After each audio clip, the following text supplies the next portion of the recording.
നമസ്കാരം. Third eye ന്യൂസിലേക്ക് സ്വാഗതം. അങ്ങനെ നമ്മുടെ സംസ്ഥാനത്തെ കോൺഗ്രസിന് പുതിയൊരു അമരക്കാരൻ എത്തിയിരിക്കുകയാണ്. സണ്ണി ജോസഫ്.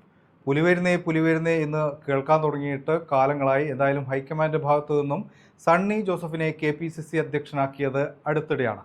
അതുമായി ബന്ധപ്പെട്ട് ഇപ്പോൾ കോൺഗ്രസിൻ്റെ ഉള്ളിൽ തന്നെ പലതരത്തിലുള്ള പ്രശ്നങ്ങൾ നടക്കുന്നുണ്ട് എന്നത് വളരെ വ്യക്തമാണ്.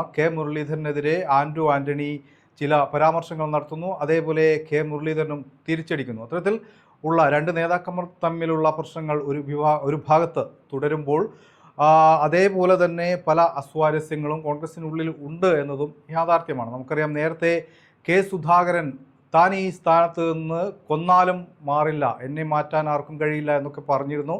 പക്ഷേ ഒടുവിൽ അദ്ദേഹത്തിന് മാറി നിൽക്കേണ്ട ഒരു സാഹചര്യവും വന്നിരിക്കുന്നു. അദ്ദേഹത്തെ AICCയുടെ പ്രത്യേക ക്ഷണിതാവാക്കി മാറ്റിക്കൊണ്ടാണ് KPCC അധ്യക്ഷ സ്ഥാനത്ത് നിന്നും സുധാകരനെ മാറ്റിയിരിക്കുന്നത്. ഇപ്പോൾ പുതിയൊരു തലമുറയാണ്, അല്ലെങ്കിൽ പുതിയൊരു തലമുറ മാറ്റമാണ് ഇത്തരത്തിൽ കോൺഗ്രസിൻ്റെ പുതിയ നേതൃത്വത്തിലേക്ക് വന്നിരിക്കുന്നത് എന്നൊക്കെയാണ് പറയുന്നത്. PC വിഷ്ണുനാഥുണ്ട്, അതേപോലെ ഷാഫി പറമ്പിലുണ്ട്. യുവ നേതാക്കൾക്ക് കൂടുതൽ പരിഗണന നൽകിക്കൊണ്ട് അവരെയൊക്കെ തന്നെ വർക്കിംഗ് പ്രസിഡന്റാക്കി മാറ്റിക്കൊണ്ടാണ് ഇപ്പോൾ ഈ ഒരു ടീമിനെ ഹൈക്കമാൻഡ് മുന്നോട്ട് വയ്ക്കുന്നത്. പ്രധാനമായും വരുന്ന നിയമസഭാ തെരഞ്ഞെടുപ്പിൽ UDFനെ അധികാരത്തിലെത്തിക്കുക എന്നത് തന്നെയാണ് പ്രധാന ലക്ഷ്യമെന്ന് കോൺഗ്രസ് പറയുന്നു. അതോടൊപ്പം UDF നേതാക്കളും ഈ കോൺഗ്രസിൻ്റെ പുതിയ മാറ്റത്തെ എങ്ങനെയാണ് നോക്കിക്കാണുന്നത് എന്നതൊക്കെ തന്നെ കഴിഞ്ഞ ദിവസങ്ങളിൽ പലതരത്തിലുള്ള അഭിപ്രായങ്ങൾ വന്നിട്ടുമുണ്ട്. പക്ഷേ സണ്ണി ജോസഫിനെ മാറ്റിയതിലൂടെ, കോൺഗ്രസിൻ്റെ അമരത്ത് സണ്ണി ജോസഫ് എത്തിയതിലൂടെ കോൺഗ്രസിന് ഏത് തരത്തിലാവും ഇനി ഗുണകരമായ മാറ്റങ്ങൾ ഉണ്ടാവുക എന്നതാണ് രാഷ്ട്രീയ കേരളം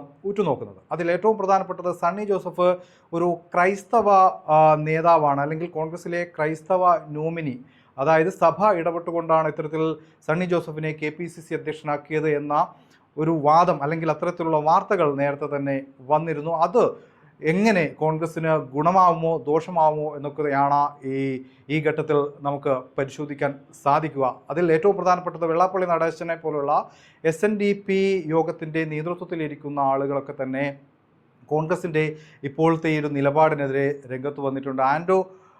ആൻ്റണിക്കെതിരെ വെള്ളാപ്പള്ളി നടേശൻ നിലപാട് സ്വീകരിക്കുന്നു. അതോടൊപ്പം ക്രൈസ്തവ സഭയുടെ ഒരു നോമിനിയായി KPCC അധ്യക്ഷൻ വന്നിരിക്കുന്നു എന്നാണ് വെള്ളാപ്പള്ളി പറയുന്നത്. മാത്രമല്ല, ഈഴവ സമുദായത്തെ കോൺഗ്രസ് പരിഗണിക്കുന്നില്ല എന്ന അഭിപ്രായമൊക്കെ വെള്ളാപ്പള്ളി നടേശൻ പറയുന്നുണ്ട്. അടൂർ പ്രകാശിനെ UDF കൺവീനറാക്കി ഒരു സ്ഥാനം നൽകിയിട്ടുണ്ടെങ്കിൽ പോലും അതൊന്നും തന്നെ വെള്ളാപ്പള്ളി അംഗീകരിക്കുന്നില്ല എന്ന് തന്നെയാണ് മനസ്സിലാക്കാൻ സാധിക്കുന്നത്. അതോടൊപ്പമാണ് സണ്ണി ജോസഫിനെ KPCC അധ്യക്ഷനാക്കിയതിലൂടെ അത് കോൺഗ്രസിന് ഗുണമോ ദോഷമോ എന്ന് വരുന്ന തദ്ദേശ സ്വയംഭരണ തിരഞ്ഞെടുപ്പുകളുണ്ട്, അതിനുശേഷം വരുന്ന നിയമസഭാ തിരഞ്ഞെടുപ്പ് ഉണ്ട്. അതിലൂടെയൊക്കെ തന്നെ നമുക്ക് മനസ്സിലാക്കാൻ സാധിക്കും. എന്തായാലും കോൺഗ്രസിൽ വലിയ മാറ്റമാണ് എന്ന് കോൺഗ്രസ്സുകാർ പറയുമ്പോൾ പോലും ഇപ്പോഴും അടിത്തട്ടിൽ ചില തീയും പുകയും ഇപ്പോഴും പുകഞ്ഞുകൊണ്ടിരിക്കുകയാണ് എന്നതാണ് യാഥാർത്ഥ്യം.